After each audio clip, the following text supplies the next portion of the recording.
बात आज के मुद्दे की। दिल्ली में मध्य प्रदेश कांग्रेस नेताओं की हाईकमान के साथ 2 दिन तक बैठक हुई है।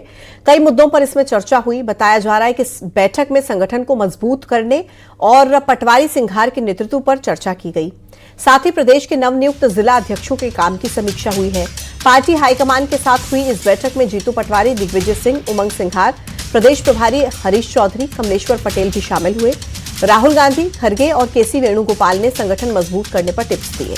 कांग्रेस की बैठक को लेकर एक सवाल ये उठ रहा है कि कमलनाथ समेत कई बड़े नेताओं को आखिर इस बैठक से दूर क्यों रखा गया। ऐसे नेता जब चुनाव आते हैं तब भी दूर दिखते हैं। बीजेपी का कहना है कि कांग्रेस हर जगह से साफ हो गई है, संगठन सृजन करने से कोई फायदा नहीं होगा। कांग्रेस ने पलटवार करते हुए कहा कि बीजेपी को अपनी चिंता करनी चाहिए, 2028 में बीजेपी को प्रदेश से साफ कर दें।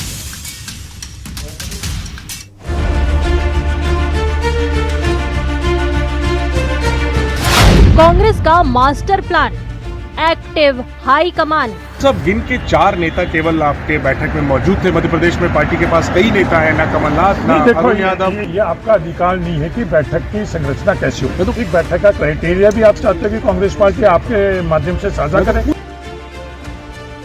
जितनी जल्दी हम लोग संगठन को मजबूत कर लेंगे, उतनी जल्दी हमें चुनाव आसान रहेगा 2028। दिल्ली में महामंथन, मजबूत होगा संगठन। जीतू पटवारी ने कहा था कि जिनकी परफॉर्मेंस ठीक नहीं रही है उन पर गाज गिर सकती है। 4 अपने अपने गुर्गों को संरक्षण देना और पद देना, इससे कोई सरकार, इससे कोई संगठन नहीं चलता। कांग्रेस में संगठन सृजन, सियासत में क्यों टेंशन। भारतीय जनता पार्टी में सब कुछ ठीक नहीं चल रहा है, इसीलिए आप अपने संगठन पर देखने की बजाय कांग्रेस पर उंगलियां उठाते हैं। मिशन 2028 के लिए कांग्रेस हाईकमान एक्टिव हो गई है। दिल्ली में 2 दिन तक एमपी कांग्रेस नेताओं के साथ खरगे और राहुल गांधी ने बैठक की, जिसमें जमीनी स्तर पर रणनीति बनाई गई। उधर बीजेपी ने हमला करते हुए कहा कि कांग्रेस हर जगह से खत्म हो रही है। उधर कांग्रेस ने पलटवार करते हुए कहा कि 2028 में शक्ति का पता चल जाएगा। सवाल ये है, क्या इस बार कांग्रेस अपनी रणनीति से सत्ता तक पहुँच पाएगी? आज महाडिबेट में इसी पर करेंगे चर्चा। तो कांग्रेस की बैठक को लेकर मध्य प्रदेश में सियासत शुरू हो चुकी है और ऐसे में सियासी गलियारों में चर्चा है कि हर बार कांग्रेस की तरफ से बैठक की जाती है, संगठन मजबूत करने पर बड़े बड़े दावे किए जाते हैं, लेकिन कई बार कांग्रेस छोड़ने वाले नेता ही पार्टी और राहुल गांधी पर सवाल उठा देते हैं। हाल ही में पूर्व कांग्रेस के नेता शकील अहमद ने जो आरोप लगाए वो भी काफी चर्चाओं में रहे। ऐसे में कांग्रेस का संगठन कितना मजबूत है, ये बड़ा सवाल। आज इसी पर महाडिबेट में चर्चा करेंगे, लेकिन पहले नजर आज के सवालों पर। और सवाल नंबर 1, कांग्रेस की बैठक लेकिन बड़े नेताओं की दूरी क्यों।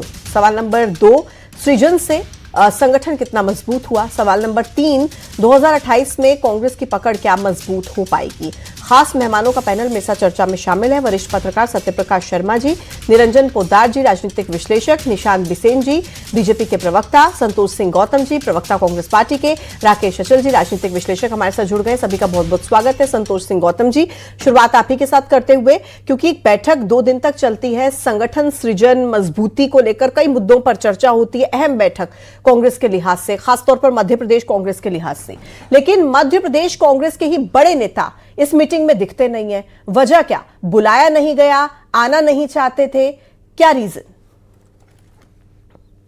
सबसे पहली बात तो यह है कि आला कमान तय करेगा कि क्राइटेरिया क्या हो। भारतीय जनता पार्टी की लगातार जब बैठकें होती रही हैं तो उसमें प्रदेश अध्यक्ष और मुख्यमंत्री को यदि आमंत्रित किया हो तो बाकी लोग वांछित नहीं होते हैं। तो भारतीय जनता पार्टी जब अपने गिरेबान में भाकर नहीं देती और कांग्रेस सवाल खड़े करती है, तो समझता हूं कि ये उसका, जिसको कहते हैं कि एक से वो अपनी सच्चाई से पीछे भाग रही है। हमने ये देखा है कि भारतीय जनता पार्टी जब कांग्रेस की गुटबाजी की ओर उंगली तो अपनी करती है कि चल गया विजय शाह जिसके की नाराजगी नहीं लेना चाहती भारतीय जनता पार्टी, जबकि हमारी क्या क्या शब्द नहीं बोलते की नाराजगी, नरेंद्र सिंह तोमर जी, भूपेंद्र सिंह की नाराजगी, गोविंद राजपूत की नाराजगी, तो इन सब नारों को और भारतीय जनता पार्टी में बड़े अंतर कलह से ध्यान मोड़ने के लिए वो कांग्रेस की गुटबाजी पर ध्यान दे रही है। अरे भाई, संतोष जी, आपकी आवाज में दिक्कत है, आपकी आवाज में थोड़ी दिक्कत आ रही है, कुछ तकनीकी मुझे लग रहा है समस्या। एक बार इसको ठीक करा लीजिए, मैं फिर आपके पास लौटती हूँ। निशांत जी बताइए, क्या दिक्कत है, क्या परेशानी? कांग्रेस अगर अपना संगठन मजबूत करना चाहती है, उसको लेकर बैठक कर रही है, कोई आए ना आए, भारतीय जनता पार्टी को इससे क्या लेना देना? और संगठन मजबूती पर वो तो अपना फोकस करेंगे ना, 2028 के लिए खुद को तैयार करेंगे। बिल्कुल पूजा जी, ये कांग्रेस का अपना विषय है कि वो किस तरीके से 2028 के चुनाव में जाना चाहती है, 2029 के चुनाव में जाना चाहती है, और अतीत में भी हमने देखा है कि वो किस तरीके से चुनाव में जाती है। सबसे पहली बात, भारतीय जनता पार्टी, हम लोग कार्यकर्ता आधारित पार्टी हैं और हम कार्यकर्ता के सहारे ही चुनाव में जाते हैं। कांग्रेस की अगर बात करें तो कांग्रेस के नेताओं में गतिरोध है। ये गतिरोध बार बार दिखाई देता है। ये जो क्षत्रपों में बटी हुई पार्टी है, ये जो विवाद है, ये दूरी है, जो खाई है, ये बार बार सामने आती है। इसलिए कार्यकर्ताओं तक ये ठीक से एड्रेस नहीं कर पाते हैं। हाल ही में दिग्विजय सिंह जी ने खुद अपनी लीडरशिप पर सवाल उठाया था। उन्होंने कहा था कि किस तरीके से हाईकमान या राहुल गांधी खुद सुनते नहीं है, उन्हें कन्विंस करना बड़ा मुश्किल होता है। बहुत सी एक्सरसाइज हर दल में चल रही होती है। चाहे कांग्रेस की अगर बात करें तो हाल ही में उन्होंने एक अभियान चलाया था, संगठन सृजन। उस सृजन का तो विसर्जन हो गया। मुझे 2025 के जून का राहुल गांधी का वो स्टेटमेंट याद आता है, जिसमें उन्होंने कहा था कि कांग्रेस रेस के घोड़े को बारात में ले जा लेती है, बारात के घोड़े को रेस में ले जा लेती है, और भी कुछ था कि लंगड़े घोड़े को विश्राम देना चाहिए। तो जिस पार्टी में कार्यकर्ताओं की तुलना इस तरीके से की जा सकती है, आप समझ सकते हैं हमारी पार्टी में तो देवतुल्य होता है कार्यकर्ता। तो कार्यकर्ता को लेकर जब आपकी मंशा इस तरीके से है, एक नीति नहीं है, एक सोच नहीं है, लीडरशिप में फ्रैक्शन है, तो जाहिर सी बात है आप नीचे तक कैसे लड़ाई लड़ेंगे। बहुत अच्छी बात है आप 2028 की तैयारी कर रहे हैं, आप रात दिन बैठ के कर रहे हैं, लेकिन कांग्रेस कहां ये बैठक कर रही है? कुछ नेता ये कर रहे होते हैं। बीच में एक अभियान शुरू किया गया था, उसमें जीतू पटवारी अकेले दिखाई दे रहे थे, कोई दिग्विजय सिंह नहीं थे, कोई दूसरे नेता नहीं थे। ठीक है निशांत जी, मैं लौटती हूँ आपके पास। निरंजन पोद्दार जी से एक रिएक्शन में इस पर ले लेती हूँ। निरंजन जी, क्या लगता है, क्योंकि अभी थोड़े दिन पहले ही एक बयान जो इतना वायरल हुआ, जिसको लेकर चर्चा खूब हुई, शकील अहमद जी का बयान, जिसमें वो कहते हैं कि जो पद वाले नेता हैं या जिनको बहुत ज्यादा एक्सपीरियंस हो गया है, उनसे इनसिक्योरिटी राहुल गांधी रखते हैं। और आज की बैठक में कांग्रेस पार्टी के बड़े नेता नजर नहीं आते हैं, चुनावों में वो कहीं नजर नहीं आते हैं। तो क्या कहीं ना कहीं ये बात सटीक बैठती हुई नजर आ रही है? क्या मैसेज जाएगा इससे? देखिए पूजा जी, निश्चित रूप से आपने देखा होगा कांग्रेस की पिछले जो 10-15 वर्षों के अंदर जो राजनीति है, उसको देख करके सहसा ही आप ये कह सकते हैं कि कांग्रेस का वार रूम भी कहीं ना कहीं कमजोर है और कांग्रेस का वॉरियर भी कहीं ना कहीं कमजोर है।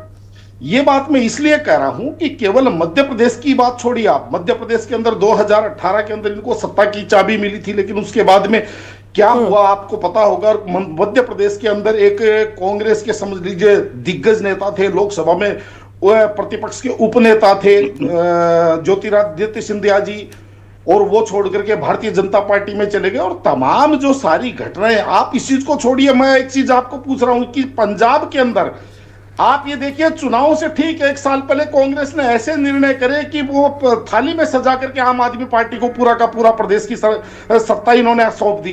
तो कहने का तात्पर्य ये है कि केवल अगर आप रस्म अदायगी के लिए सारी चीजें करते हैं वहां तक तो ठीक है, लेकिन जब तक आपकी सोच और आपकी अप्रोच अगर नहीं सही होगी, तो चाहे आप भारत जोड़ो यात्रा कर लीजिए, आप जो तमाम यात्राएं कर लीजिए। अभी बिहार का चुनाव आपके सामने है नहीं क्या?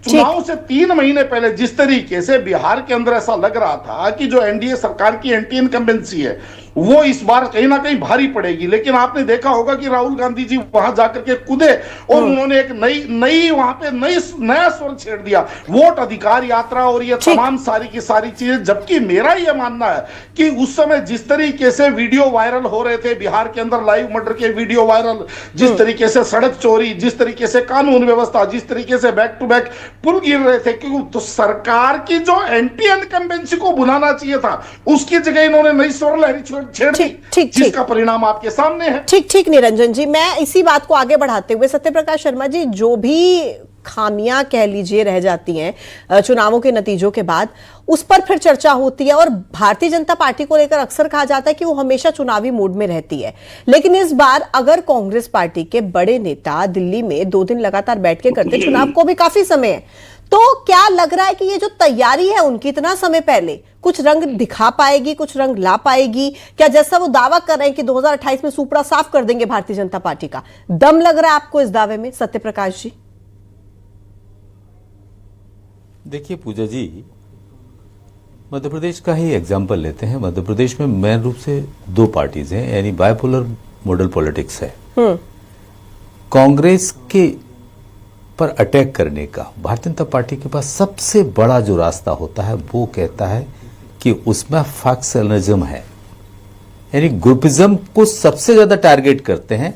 अगर महत्वपूर्ण बैठक होती है उसमें मुख्य रूप से दो लीडर मध्य प्रदेश के सीनियर माने जाते हैं, दिग्विजय सिंह और कमलनाथ। हालांकि दिग्विजय सिंह की तुलना में कमलनाथ अभी जब से चुनाव में वो हारे हैं तब से मैंने देखा है कि वो उतने एक्टिव नहीं है। उनका बेटा जब से चुनाव आ रहे हैं, तो कहने का तात्पर्य है ऐसे में अगर कांग्रेस अपनी सीनियर लीडरशिप के साथ मध्य प्रदेश की स्ट्रैटेजी पर या लीडरशिप की एनालिसिस पर, स्टेट की पर चर्चा करती है, तो ये इनिशिएटिव तो अच्छा है, क्योंकि जब मीटिंग्स होती हैं, चर्चाएं होती हैं, उसी से कहीं ना कहीं स्ट्रैटेजी बनती है। स्ट्रैटेजी पर अगर काम सही हो तो सफलता भी मिलती है। तो कांग्रेस का प्रयास तो मेरे ख्याल से ये बेहतर है, लेकिन भारतीय जनता पार्टी को उसने, कमलनाथ के एब्सेंस ने ये मौका दे दिया है उस पर अटैक करने का, वही पुरानी चीज ग्रुपिज्म का अटैक करने का। तो मेरा कहने का आपका प्रश्न ये था कि ये जो तैयारियां हैं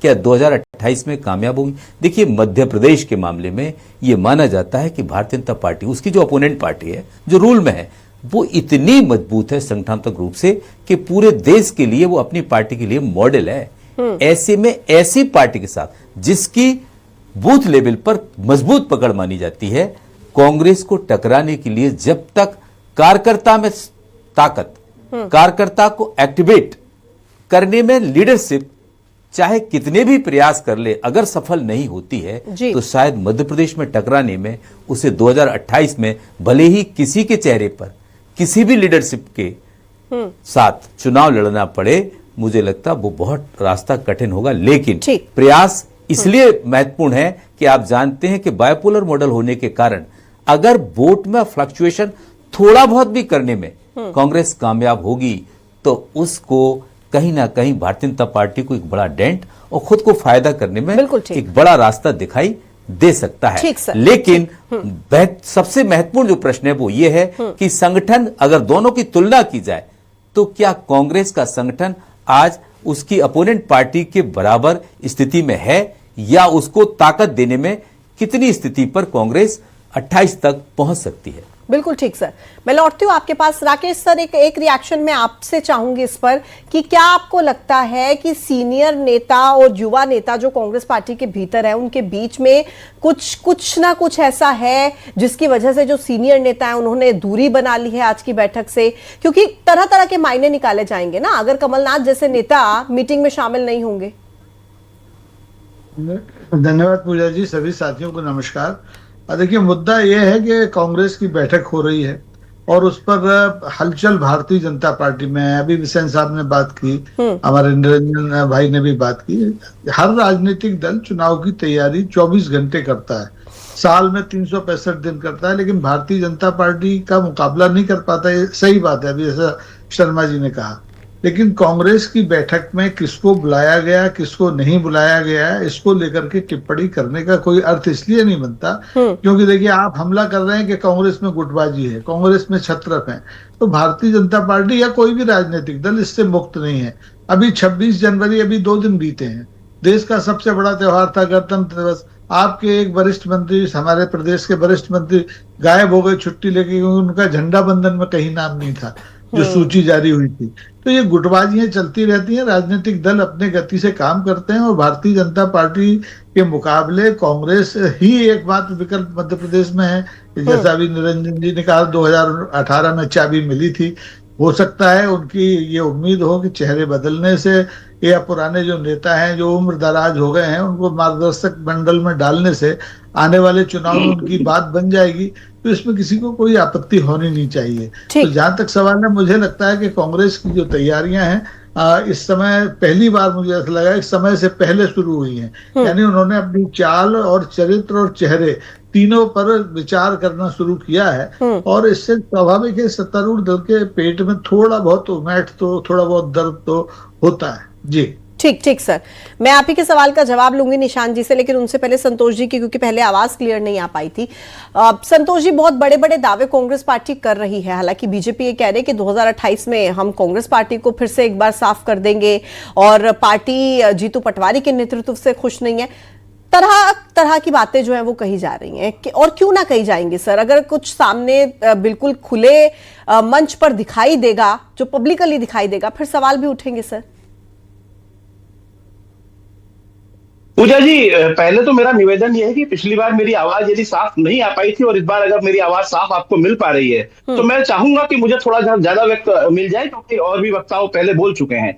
तो मैं ये कहना चाहता हूं कि कांग्रेस पार्टी अपनी रणनीति के हिसाब से काम कर रही है, और राकेश जी ने बहुत ही सटीक विश्लेषण किया कि हर पार्टी अपने अपने हिसाब से अपनी रणनीति बनाती है, और चुनाव को हालांकि बहुत समय है, इसलिए ये जरूरी नहीं कि हर मीटिंग में हर व्यक्ति आमंत्रित हो या वो उपस्थित रहे। तो कमलनाथ जी, दिग्विजय सिंह जी पूरी ताकत से पार्टी के साथ लगे हुए हैं। मेरा यह कहना है कि जब भारतीय जनता पार्टी की ऐसी कोई मीटिंगें होती हैं और उसमें हम 9 बार के विधायक गोपाल भार्गव को नहीं देखते हैं, पूर्व मुख्यमंत्री उमा भारती जी को नहीं देखते हैं, तब ऐसे प्रश्न भारतीय जनता पार्टी को लोग नहीं उठाते हैं। तब वो कहते हैं कि पार्टी आला कमान जिसको निर्देश देगा गुटबाजी है। संतोष जी, आपकी आवाज में फिर से दिक्कत आ रही है सर। नाराजगी को वो दूर नहीं कर पा रही है। सर, कुछ इशू है सिग्नल में, आपका फ्रेम फ्रीज हो रहा है, आप प्लीज इसे करेक्ट करा लीजिए। मैं चाहती हूं कि आपको मौका मिले आपकी बात रखने का। निशान जी, आपके पास आते हुए बताइए, भारतीय जनता पार्टी भी तो ये कहती है ना, उनके कार्यकर्ता, उनके नेता की आलाकमान ने जो निर्देशित किया उसी के हिसाब से हो रहा है, और कहीं ऐसा तो नहीं कि इस बार कांग्रेस पार्टी ने पहले से तैयारी शुरू कर दी है, तो आप लोगों के मन में थोड़ा सा डर और संदेह हो कि भाई आगे क्या होगा? जी, अगर मैं अपनी बात पूरी कर सकता तो मुझे बहुत अच्छा लगता है। मैं थोड़ा कम बोला हूँ पूरे दिन। मैं बिल्कुल आ रही हूँ संतोष जी, आपके पास आपकी आवाज में थोड़ी दिक्कत आ रही है सर, एक बार ठीक करा लीजिए। मैं आती हूँ सर आपके है। मध्य प्रदेश मेरी आवाज अभी तो ठीक आ रही है। जनता पार्टी पर लगातार विश्वास जताती रही है। 2018 में एक मौका जरूर ऐसा आया था जब कांग्रेस और बीजेपी बराबरी में आए थे और कांग्रेस को सरकार बनाने का अवसर मिला था। सबसे पहले तो कांग्रेस को उसके लिए माफी मांगना चाहिए। उस वक्त भी किसान कर्ज माफी का एक ऐसा सपना दिखाया गया था, ऐसा झूठा सपना दिखाया गया था जिसे पूरा नहीं किया गया। मैं बहुत सम्मान के साथ कहता हूं, राकेश सर अभी कह रहे थे कि चाल चरित्र चेहरे के साथ कांग्रेस आगे बढ़ना चाहती है, तो साहब चाल चरित्र चेहरे की पार्टी भारतीय जनता पार्टी है। कांग्रेस अगर इस दिशा में अपनी चुनावी तैयारियों को, अपने संगठन को, अपने अभियान को ले जाना चाहती है तो ये बहुत अच्छी बात है, उसे ऐसा करना भी चाहिए। किसी भी राजनीतिक दल को ऐसा करना चाहिए। लेकिन मैं आपको बता दूं कि कांग्रेस वो दल है जिसने लोकसभा चुनाव में 99 सीटें लाने पर ऐसे जश्न मनाया जैसे देश में उसे जनादेश मिला है। उसके बाद क्या हुआ? 4 राज्यों में चुनाव हुए, हरियाणा का हर्ष आप देख लीजिए, महाराष्ट्र का हर्ष आप देख लीजिए। ऐसे ही जोर शोर से, ऐसी ही तैयारियों के साथ कांग्रेस दिल्ली के विधानसभा चुनाव में गई, क्या हुआ? खाता भी नहीं खुला। बिहार में क्या हुआ? बहुत जोर शोर के साथ पूरे देश में इलेक्शन कमीशन और पूरी चुनावी प्रक्रिया पर राहुल गांधी सवाल उठाते रहे, क्या हुआ? 6 सीटें मिली। राहुल गांधी अस्वीकृत नेता हैं। सबसे पहले तो उन्हें इस देश की जनता से माफी मांगना चाहिए। जिस तरीके से हर बार वो चुनाव को इश्यूज से डाइवर्ट करते हैं, मुद्दों से भटकाते हैं, राज्यों के जो मुद्दे हैं उन्हें एड्रेस नहीं करते हैं। तो मुझे लगता है कि हम एक राजनीतिक दल होने के नाते जिस गंभीर तैयारियों के साथ जनता के प्रति अपनी प्रतिबद्धता के साथ अपने कार्यकर्ताओं के सहारे चुनाव में जाते हैं, तो अगर ऐसा कांग्रेस करना चाहती है तो ये बहुत अच्छी बात है। लेकिन फिर कहूंगा कांग्रेस मैं संतोष जी से एक बार फिर से रिकनेक्ट कर लेती हूँ।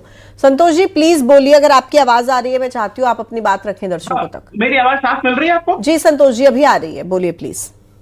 देखिए पूजा जी, मैं ये कह सकता हूं कि कांग्रेस पार्टी अपनी रणनीति के हिसाब से अपनी तैयारी करेगी। निशान जी तो चूंकि भारतीय जनता पार्टी के प्रवक्ता है तो वो अपनी बात कहें, लेकिन मैं पोद्दार जी से असहमत हूं कि जब उन्होंने बिहार चुनाव का विश्लेषण किया तो उन्होंने कहा कि राहुल गांधी कूद पड़े और बीच में आ गए। उनको सारी कांग्रेस की खामियां दिख गई, लेकिन वो ये बताना भूल गए कि बिहार चुनाव में मतदान के 3 दिन पहले तक चुनाव आयोग ने आपत्ति नहीं ली जब भारतीय जनता पार्टी की सरकार लोगों के खाते में 10-10 हजार रुपए डालती रही। तो इस प्रकार की अगर चुनावी धांधलियां होंगी तो निशान जी को तो बार बार ये कहने का मौका मिलेगा कि राहुल जी गलत थे या कांग्रेस पार्टी गलत थी। अरे कांग्रेस पार्टी गलत नहीं है, चुनाव आयोग आपके साथ मिलकर वोट चोरी करवा रहा है। नहीं, मुझे एक बात बताइए संतोष जी, एक सेकंड संतोष जी, ये असली मुद्दे हैं देश के, इन पर प्रश्न उठाएंगे। और निरंजन पोद्दार जी, नहीं संतोष जी, चुनाव आयोग पर तो लाइव डिबेट में इल्जाम लगाना बहुत बहुत आसान है, लेकिन जब सबूत मांगे जाते हैं तो आप लोग पेश नहीं कर पाते हैं। इसके अलावा मुझे ये भी बताइए, सुनिए ना निशान, 10,000 में कौन सा सबूत चाहिए? वो तो लोगों के खाते में गए, सबको दिखा पूरे देश को, उसमें कौन सा सबूत चाहिए चुनाव आयोग को? लिखित में बोलते हैं ना आपको कि लिखित में दे दीजिए, आप लोग लिखित में दे नहीं पाते। निरंजन पोद्दार जी को शायद पता नहीं होगा कि 10,000 रुपए दिए गए खातों में वापस।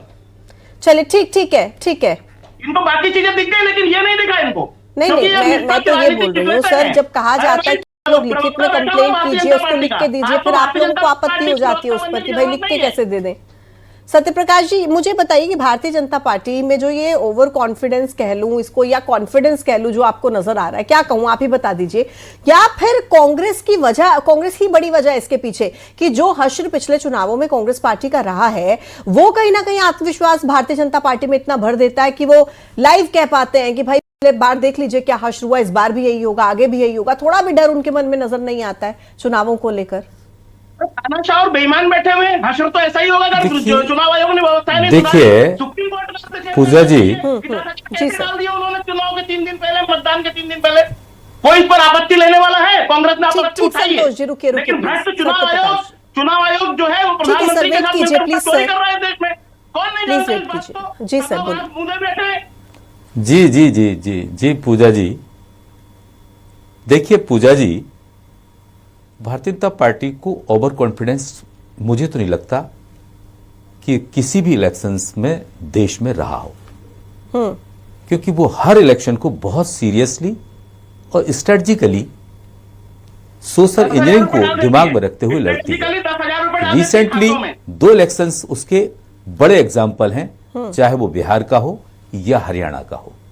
मध्य प्रदेश के परिप्रेक्ष्य में अगर हम देखते हैं तो भारतीय जनता पार्टी एक ऐसा राजनीतिक दल बन चुकी है जिसने अपने संगठन को जमीनी स्तर पर जिस मजबूती के साथ गढ़ा है, कहीं ना कहीं वो उसकी बड़ी ताकत मध्य प्रदेश में मुख्य रूप से बन चुकी है।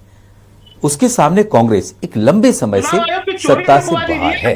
ये बिल्कुल निश्चित है कि जब भी कोई भी पॉलिटिकल आउटफिट सत्ता से बाहर होता है तो उसकी पकड़ पब्लिक में या कार्यकर्ता नया उसकी तरफ कम जुड़ता है, बल्कि आज के जो युग है, राजनीतिक युग है, उसमें लोग सत्ता की तरफ भाग और जाते हैं। जैसा कि आपने देखा कि लोकसभा इलेक्शन से पहले मध्य प्रदेश में लाखों कांग्रेस वर्कर्स या party leaders Bharatiya Janata party की तरफ गए, तो उससे कहीं ना कहीं पार्टी को कमजोर तो होती है। तो सत्ता में ना रहना एक उसके लिए बड़ा ड्रॉबैक है, लेकिन यह भी तय है, मैंने बार बार मैं कह रहा हूं कि भारतीय जनता पार्टी ने कांग्रेस को मध्य प्रदेश में स्पेशली या उन राज्यों में जहां वो आमने सामने है बहुत सीरियसली लेती है। तभी तो आपने देखा है कि कमलनाथ जी अगर एक मीटिंग में नहीं पहुंचते हैं तो वहां उसको मौका मिलता है उस पर अटैक करने का। ठीक सर, मेरे पास समय की कमी है, पोद्दार जी जल्दी से अपनी बात रख दीजिए प्लीज।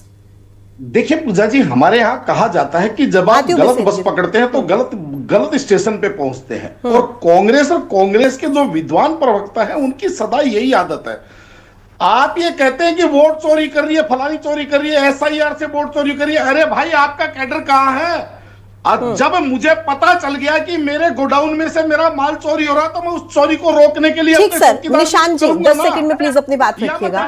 ठीक पोद्दार जी, मैं सिर्फ ये कहना चाहूंगा पूजा जी कि जिस तरीके से हमारे कांग्रेस के साथी प्रवक्ता अपनी खींच निकाल रहे हैं वो ठीक नहीं है। आज का जो विषय है वो बताते कि कांग्रेस किस तरीके से अपनी तैयारियों पर जाना चाहती है, वो ज्यादा बेहतर होता बजाय इसके कि चुनाव आयोग पर आप जो गंभीर आरोप लगा रहे हैं। बहुत धन्यवाद सर, मेरे पास समय की कमी है, वक्त इजाजत नहीं देता आगे बात करने की। बहुत बहुत शुक्रिया सर चर्चा में शामिल होने के लिए। छोटे से ब्रेक का समय है, आज की डिबेट में इतना ही। छोटा सा ब्रेक, देखते रहिए न्यूज़ 18।